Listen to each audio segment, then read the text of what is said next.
পবিত্র কোরআনের বর্ণনা অনুসারে আল্লাহর নির্দেশিত পথ অনুসরণ না করায় কয়েকটি জাতি রাতারাতি ধুলায় মিশে গেছে। মাদিয়ান সম্প্রদায়।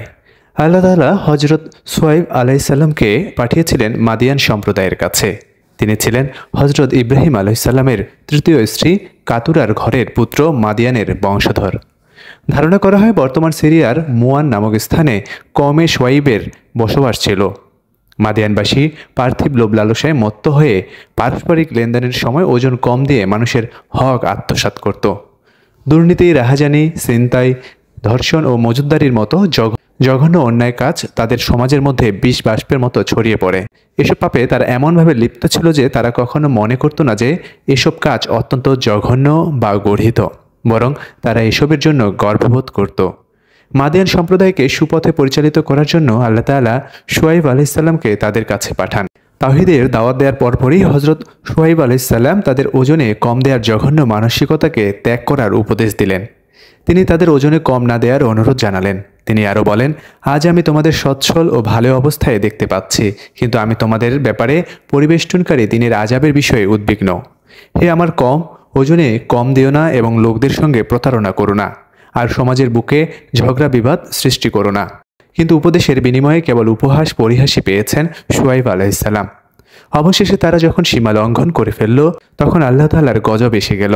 কয়েকদিন তাদের অঞ্চলে প্রচণ্ড গরম পড়ল। গরমে তারা ছটপট করতে লাগলো। অতঃপর কাছাকাছি একটা ময়দানের উপর গাঢ় মেঘমালা দেখা দিল। ময়দানে মেঘের ছায়া পড়ল, শীতল বাতাস বইতে লাগলো। এলাকার সবাই ওই ময়দানে উপস্থিত হলো। বলতে লাগলো, এই মেঘ থেকে আমাদের উপর বৃষ্টি বর্ষিত হবে। কিন্তু তাদের উপর অগ্নি বৃষ্টি শুরু হলো, আর নিচের দিকে শুরু হলো প্রচণ্ড ভূমিকম্প। ফলে সবাই সেখানে ধূলিসাৎ হয়ে গেল। হুদ আলাইহিসসালামের আদ জাতির লোকেরা ছিল উন্নত, নির্মাণ শিল্পে তারা ছিল জগৎ সেরা। তারা সুরম্য অট্টালিকা ও বাগান তৈরি করত। তাদের তৈরি ইরামের মতো অনিন্দ সুন্দর শহর পৃথিবীর আর কোথাও ছিল না। তারা অঙ্কন শিল্পেও ছিল দক্ষ।